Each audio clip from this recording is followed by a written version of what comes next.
Hey, greetings everybody. This is Wesley Pepper. This is the Art Lexcia podcast. This is episode 96. And you can tell, like, I'm flying solo today.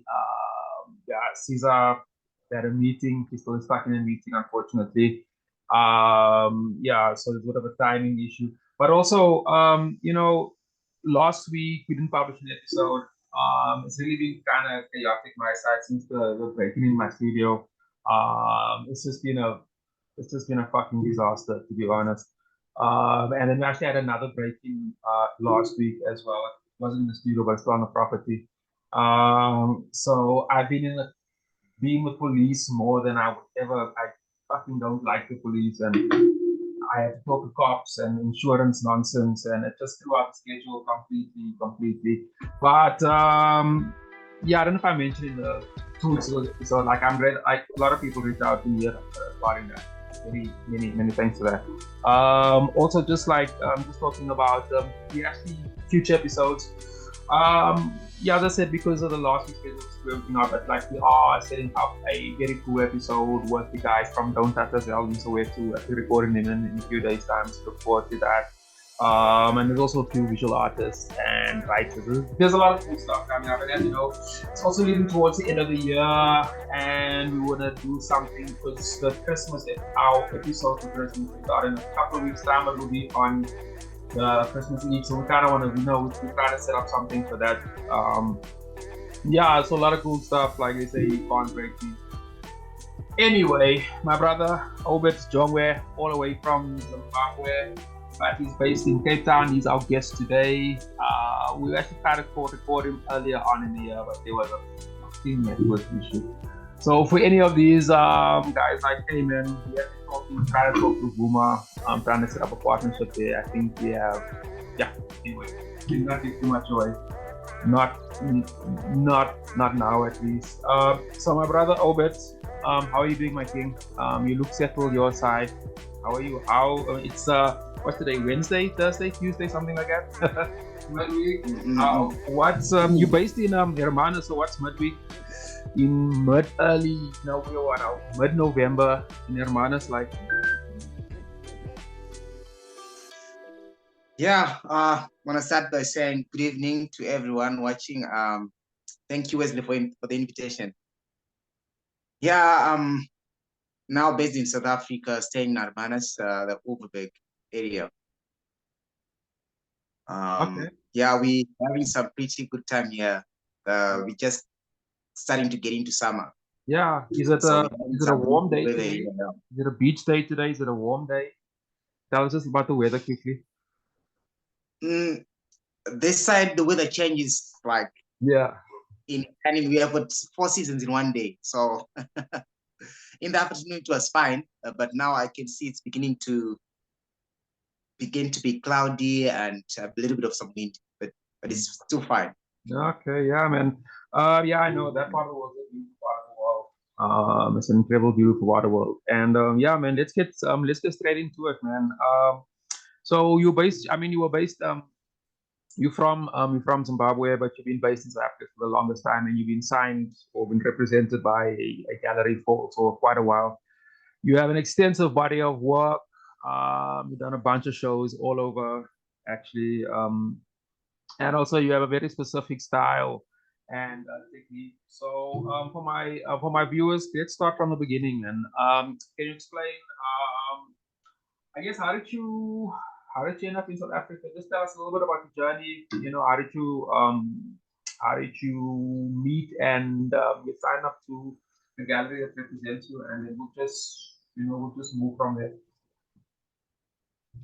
I would say I started coming to South Africa in the year 2001. This was soon after the economic turndown in Zim, when everything else just began to go bad. And we as artists were the first people to be affected by the situation, and economically things were turning tough. So I decided to come to South Africa and try and find some new markets for my work. So I started by getting to Joburg, and I met some few galleries in Joburg. And then as time went by, I decided to come to Cape Town. So in Cape Town, I then bumped into the current gallery which I'm dealing with, and I got signed in. They loved my work, and we discussed of them representing me. What's the gallery's name? Russo Modern Gallery. Then they used to have a gallery in Cape Town, but now they are now located in Hermanus. Okay. So they have Russo Modern Art Gallery with 3 spaces, space curated and the main gallery. Okay. Yeah, okay, that's interesting, man. So, I remember spoken, you say you been signed them for the longest time, which is quite interesting. To be fair, I don't actually know many artists who's been with gallery more than 10 years, to be fair. Maybe touch and go there, but I certainly haven't. Anyway, it's not about my work. So I'm actually quite interested in that, man. So the relationship between the art, between the gallery and then the artist is actually quite, it's a very special relationship. In order for that relationship to grow, the curator needs to understand the artist's process, the artist's work, and the direction. And they must sort of have a plan or yada yada yada yada about you. I mean, can you just tell us about what type of, or let's start at the beginning, like with him, how many shows did you have to date? What's your working relationship like? Let's start with it. Yeah, to respond to your first question, maybe I should say it is very important to have a good relationship with your gallery, because it is important for somebody to fully know your story and to be able to give it to the, to your fans or to your followers. And that also helps, I think, even in sales and the quality of your work, because every time you do together, there are certain things you begin to learn and areas of improvement. But if you are maybe dealing with so many different galleries, they may not be able to really tell you the your areas of specialty and areas where you may need some improvement. Yeah. I think for the past 23 years of representation from this gallery, it's been a good journey. Not 23 years, I think about 16, 17 years now. It's still it has been a good journey. Yeah, it's quite a long time. It has been a good journey because the relationship is now strong, and now if you're that close, then it also means you will look after them well, and they will also look after you well, and which is quite mutual and beneficial. I can understand that. Definitely. So then the other thing is that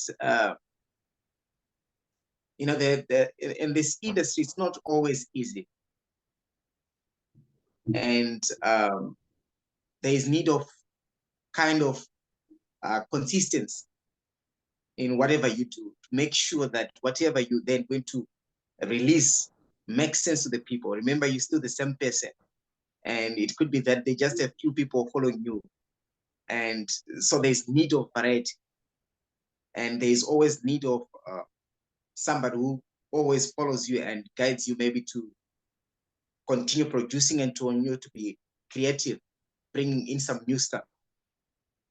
Yeah, it's interesting to say there's sort of a mentorship, but it's not.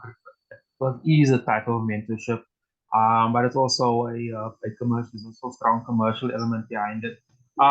Yeah, man. Like you say, I agree with you. Like the artist definitely does need somebody who can. So, I mean, can you explain to my listeners, like, what type of how did they guide you? How did they, like, in other words, when they originally signed you till now, how did your technique differ?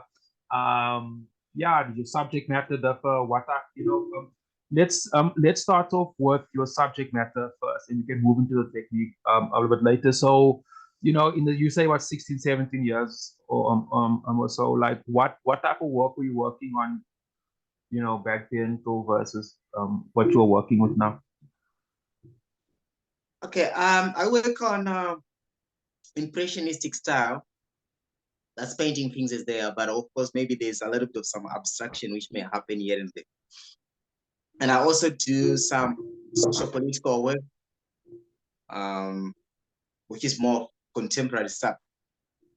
Basically looking at what is happening around and trying to narrate it through paint and color. There have been so many areas in which, in a good relationship, you could find some kind of some improvement, and people would find some areas where they may need to help you. Like sometimes they say it's in an artist block, something like that, where sometimes you come to a point where your all of ideas are exhausted and you don't know what to do next. And you might need the time to sit down with somebody and then start discussing about the issues, and then some new ideas may come up. But only that person who understands you and who has got a closer relationship with you, who understands the inner person, my inner being, can only be able to give me ideas that may be successful for my future work. And also, sometimes as humans, we get lost. We sway a little bit off way. And there's need of those people who are always close by to guide us and to bring us back on track. Otherwise, we get lost and we get lost permanently.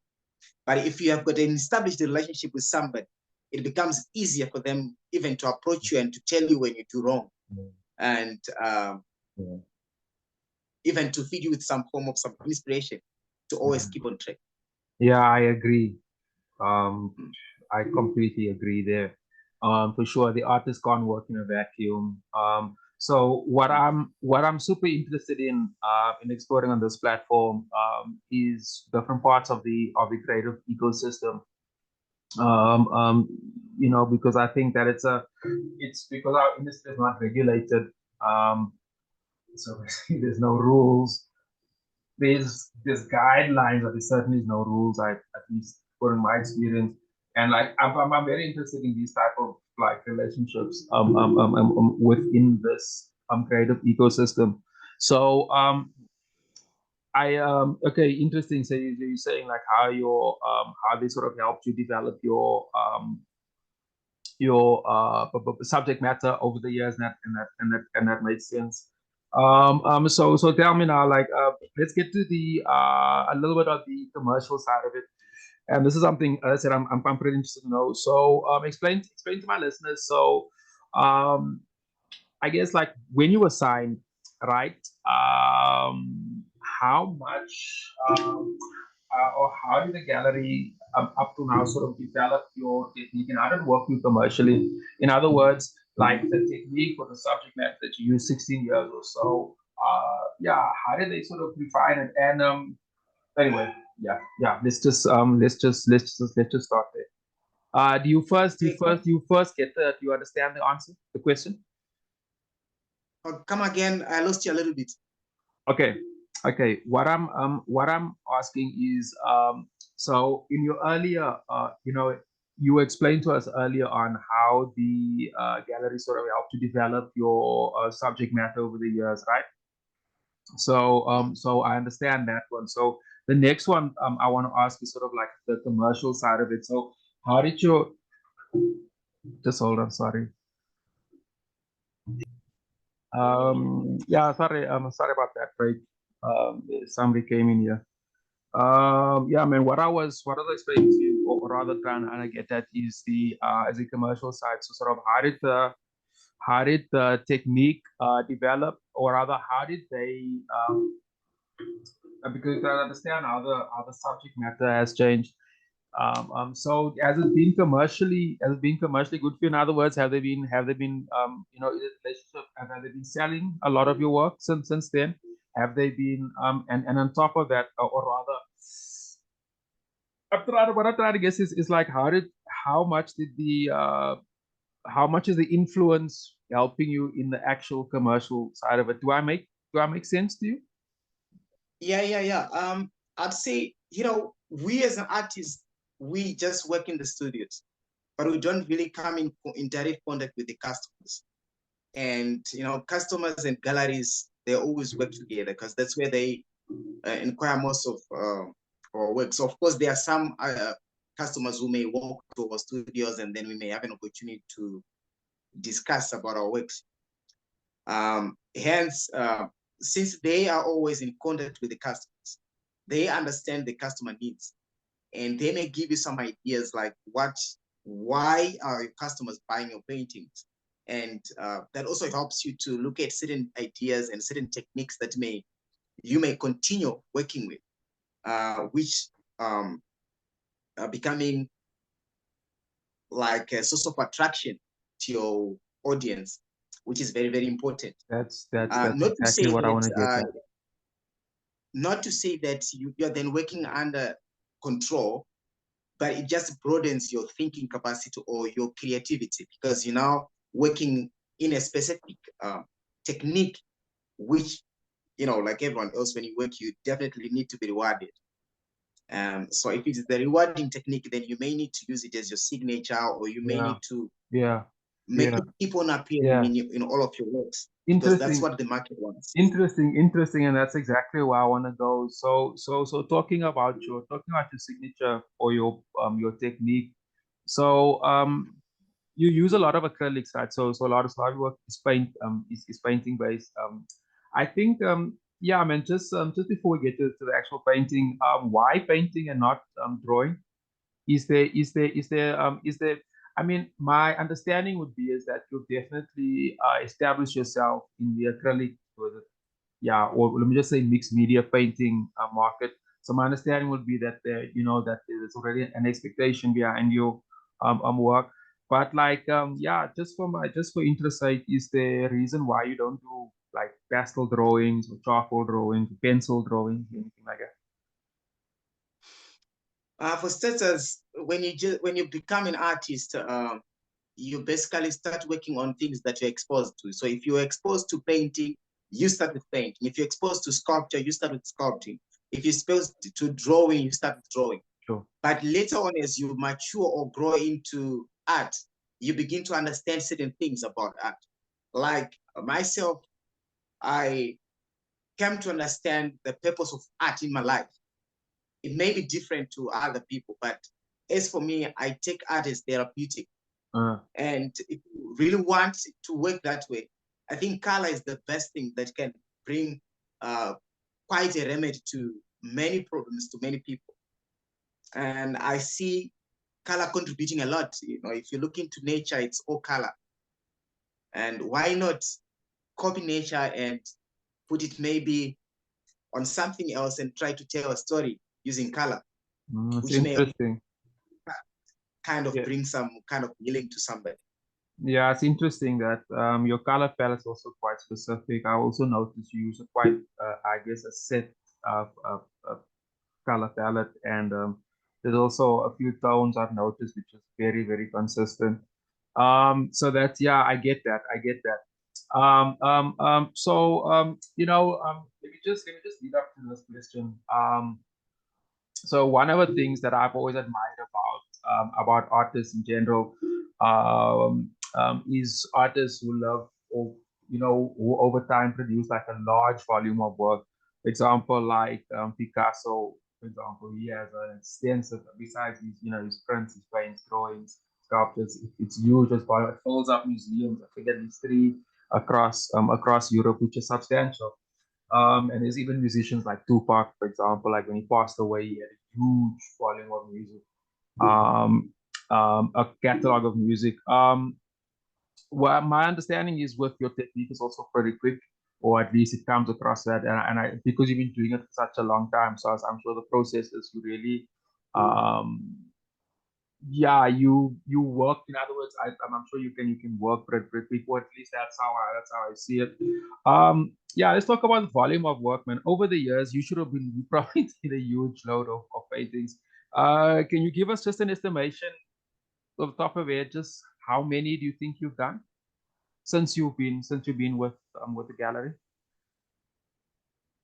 I won't give you like an exact number. Yeah, Sure. But like a roundabout, We're talking of almost 23 years now painting, and to compute the numbers might be.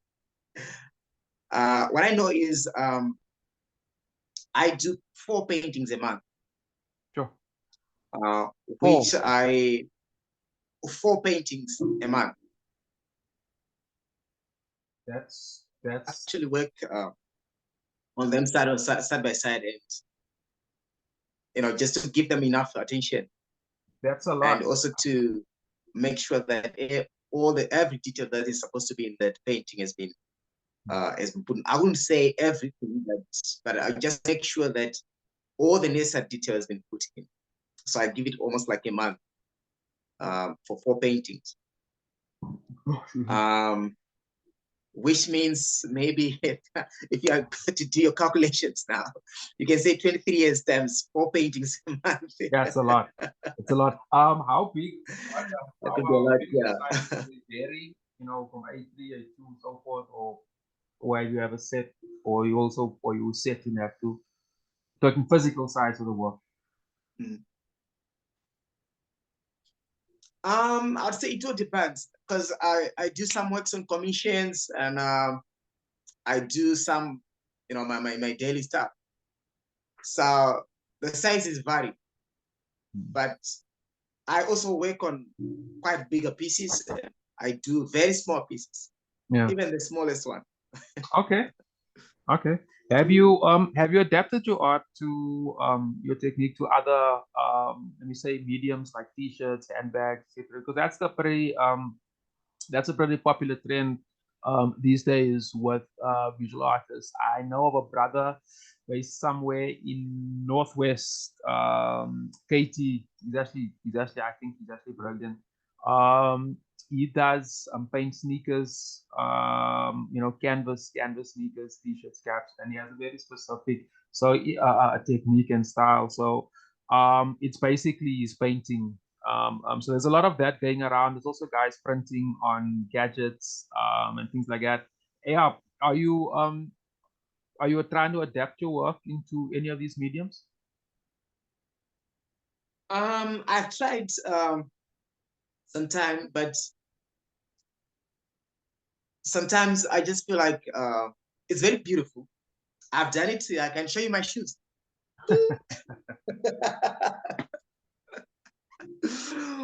I've done it on my shoes. I've done on some hats, and I've done on my couch. I painted one of my couches in my studio.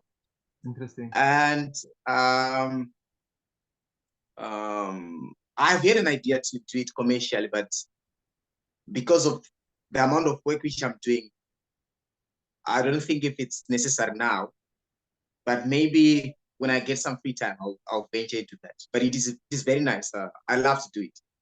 It's interesting. Answers very interesting. That I get it. Just a little side note on top of that, like that's still something I really on this platform also interested in pushing is like entrepreneurship within the arts. And I know that's also a very interesting market that's booming.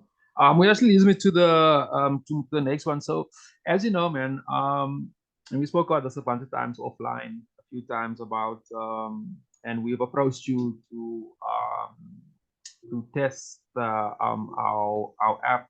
And for listeners, I'm talking about Gallery 360 Africa, which is an art-based app from eStore and a streaming platform.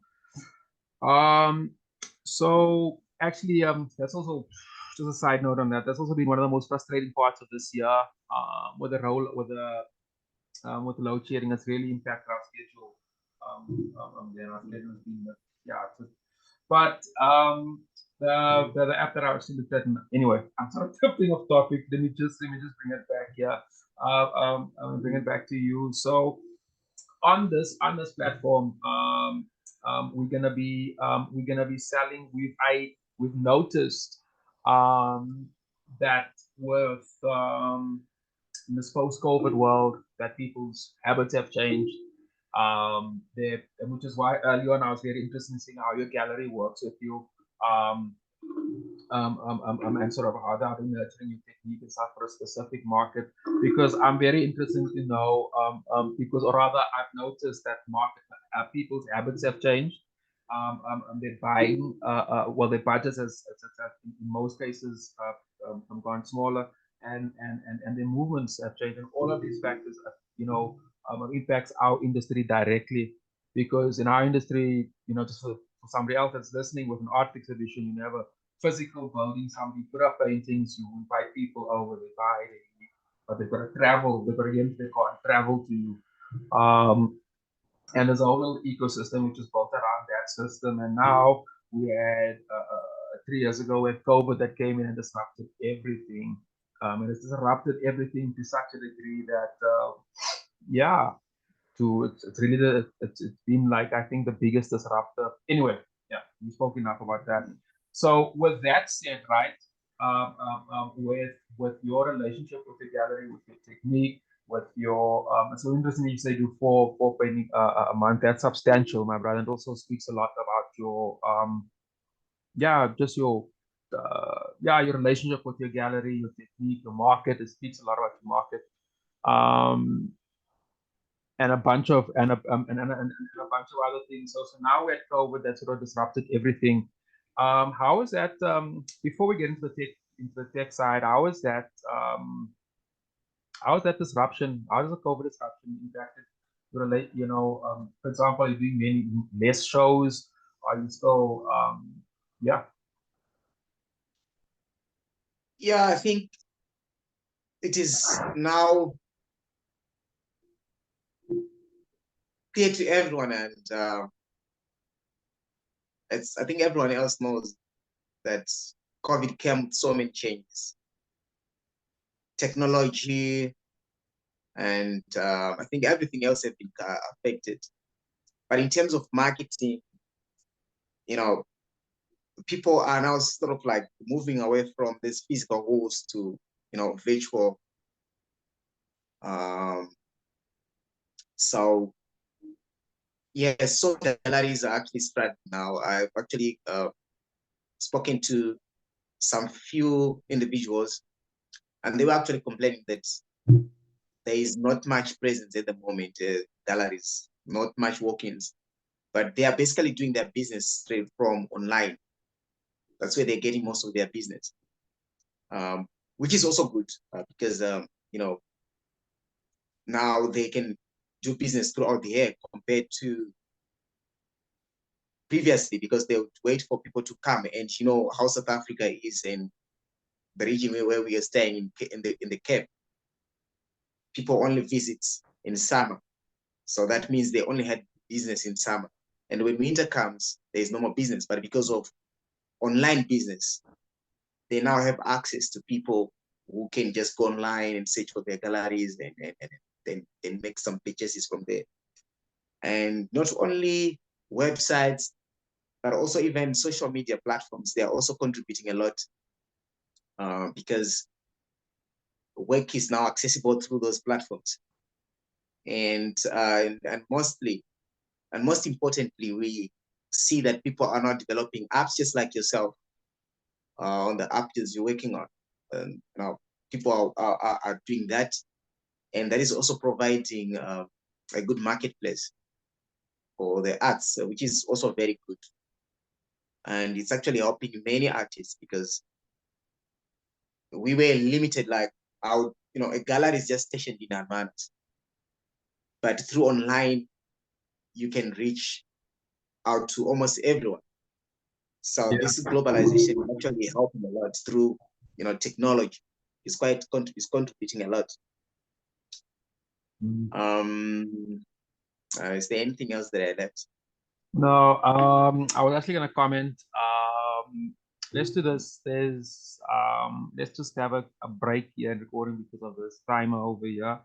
And then we'll wrap it up after that. So, just for the listeners, I sort of want to, I want to focus on, you said something pretty interesting that resonates there about like how, the thing in Hermanus that it's seasonal, and a lot of walk-ins.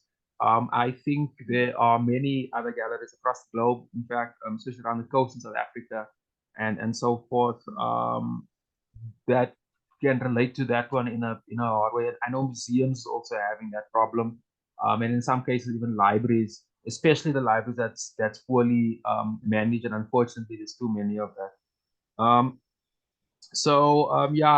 It'll be cool to touch up, and then we can just wrap up after that. So I'm gonna close this session, and I'll send you another link. And to listeners, you catch us after this. All right. Okay. Awesome. And we're back. Hey everybody. In the future, this will probably be the advertising slot. So if there's anybody, we have good hits. We have good we have good listeners, we have good returning listeners. So if anybody want to advertise with us, please holler. It is the Lexcia podcast at gmail.com. Yeah. Anyway, my brother, just to catch up, we were talking about just before the break. You said something really interesting about the walking, how the situation in your gallery has changed, how you guys have now your gallery and the associates and sort of harnessing the digital platform. I would assume probably just a website for now, and that's definitely how COVID has sort of disrupted everybody's thing. So sort of to just to wrap up that point, this is the thing that I'm really interested in. Across let me just give you a story, or there's actually a word for it, and then I'll ask the question. This is something that, as I said, that we're super interested in. That we've noticed that people's habits have changed and their budgets, and in particular, and it's a global thing. So it's as in the past, you could always just go to the UK. Or even Europe, and Europe is actually looking like a disaster now. They also, in some parts of Europe, they also have right-wing governments, which I don't know how that's. I'm sure it's going to have some type of effect on dark-skinned people over not in the future, because it's just the nature of how right-wing governments work. So Europe looks like a disaster. America, the US is a huge disaster. What's going on there, and all these countries are all, and even the Oceania countries, so New Zealand, Australia, and so forth. All of them are complaining about a similar thing. So that leaves us over here. When I mean us, I'm talking Africans, I'm talking Black people, especially based in South Africa and SADC, so Zimbabwe, Mozambique, and so forth. What I'm actually kind of sick of is to see whenever a global event happens, us as Africans, we always love to get on the bandwagon, and we usually use whatever the West is selling us. So as artists, and on this platform, we try to focus a lot on artists who's trying to develop their, work within these crazy situations we're living in, and we not drop a needle around it. You showed a lot of interest in what we're doing with the with Gallery 360 Africa, and as you say, like you are starting to identify or see the need for a digital platform that is accessible, that works well. I would because I think the functionality of it is key. So in other words, like as soon as the buyer comes in, how they view the work, how they make the purchase, and how they get it. I mean, that system is as important as technology. So yeah, man. Just before I get to the main question, let me just ask you one before that. If you are a what is this, someone who forecasts the future, where do you see the arts heading to in 5 years time? So that'll be 2020 something. But like in 5 years, where do you see the arts? Yeah. You muted yourself. You muted yourself there. Yeah. Sorry, something. Somebody was just trying to call me. All right. How about anyway, this answer?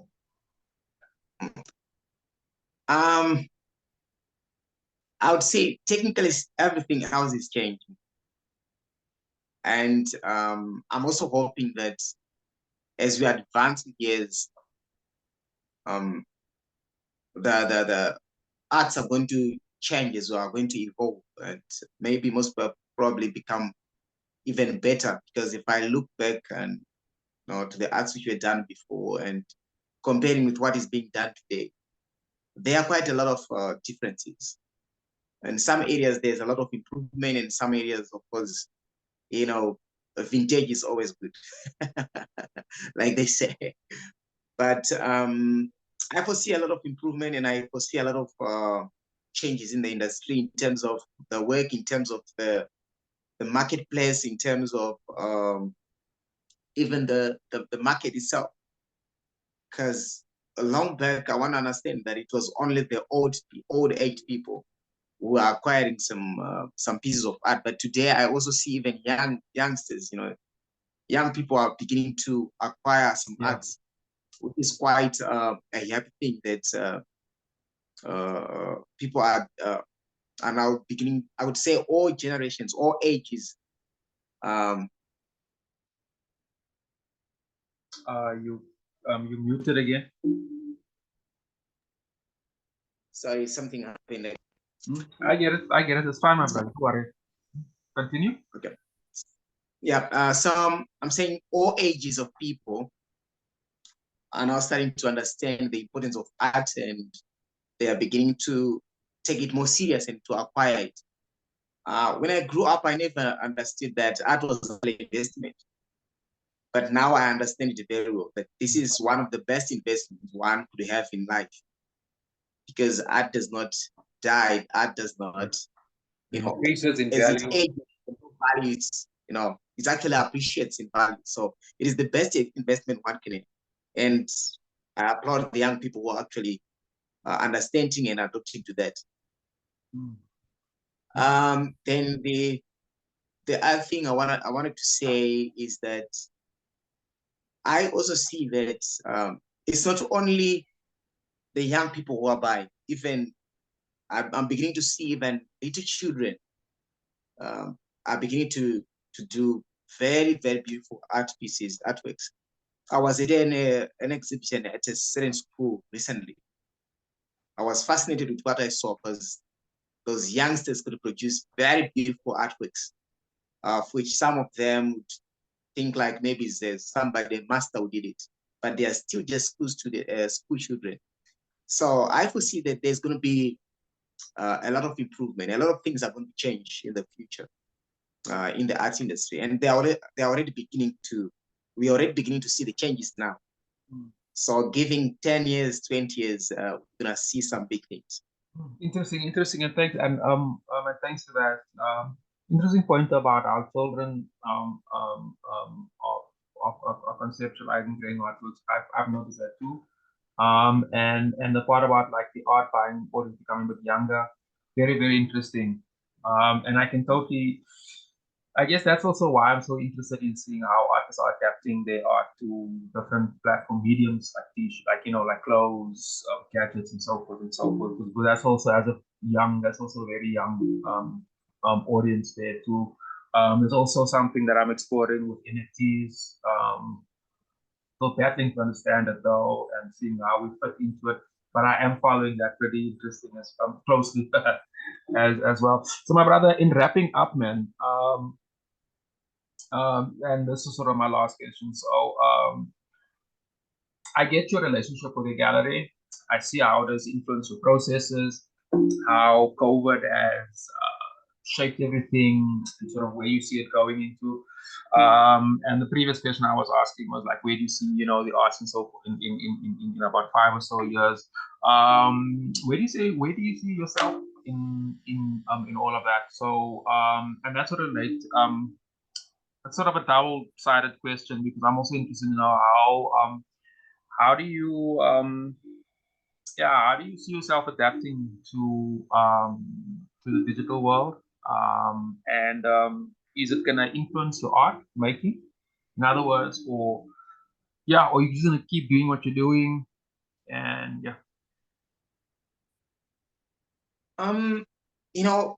art is almost like your second ID, because you can only do things that are within, and then they make outward.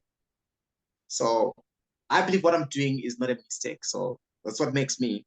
But at the same time, I'm hoping to grow and to develop further, and if possible, even to come up with new techniques and new subject matters to also include in my work, as a way, as a sign of growth.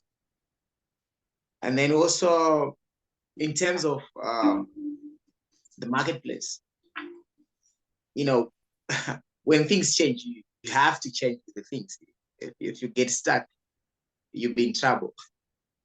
So most obviously, we have to go with what's happening in the world. If online market is taking over, then we have to go with the online market. If the physical is dominating, you have to go with what's happening.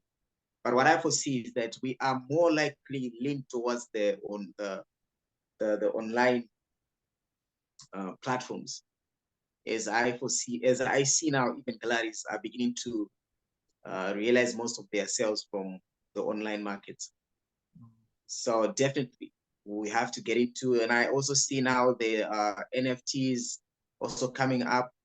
That's also another marketing platform for the arts. Understand it?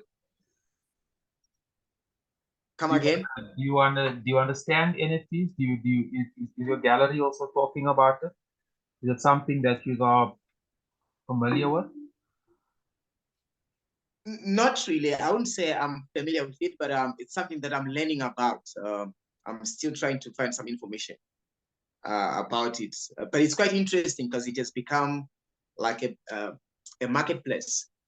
And I can see many artists actually joining and you taking advantage of it. So I think it's also another tool to utilize to get into the marketplace. Yeah. Sorry? Yes. No, finish. And what I also wanted to say is that the advantage of this online market is that you're no longer restricted to your own location, to one location, but it's a global thing. Everyone else in the world sees you. They can reach out to you. Like I'm found on Facebook. Everyone else everywhere, they reach out to me. On Instagram, people, reach out to me from all over the world. So online market is becoming, I think it's one of the best so far. I don't know if there's something else much better than that. Yeah, it's interesting. I actually want to do an full-on episode on NFTs. And I'm actually looking for an artist. And I'm actually looking for an artist who's actually, done and sold one as well. It's something I'm very interested in. I'm trying to understand it myself. And I'm also trying to understand how to use it. Because it's a really interesting world we are moving into. We have there's a platform that you can actually monetize, like Patreon, for example, that you can actually monetize your traffic on social media. It's a bit difficult though. It's not as easy than that, but still, it's interesting how technology how our technology is adapting to this online presence that we have, and that's, to me, that's basically all I've been focusing on since the pandemic has struck. That's why I like to ask artists like yourself their opinions on all of these things. It was fascinating talking to my brother. To the all listeners, remember you can find us on YouTube, Patreon, there's many, Visa, AfriPod, iTunes, Spotify, of course, all of those ones. And Siza will definitely be with me next week when we're talking to the guys from the Don't Tap Us Out concerts that happened in Soweto 2-3 weeks ago. So that's going to be interesting. Look forward to that. My brother, Obert, thank you for coming through, my king. Thanks for being so cool. Like, we have to reschedule this thing a bunch of times because so many things have happened. Yeah, man, thanks for that. This episode will actually go live on Friday. I will publish it on Friday. This is episode 96. So Yeah, we're getting close to 100, and that's kind of a 100 episodes in podcasting is a halala moment. Yeah, so thanks for thank you for inviting me to thank you for inviting me to this interview. Yeah. Sure. Thanks, man.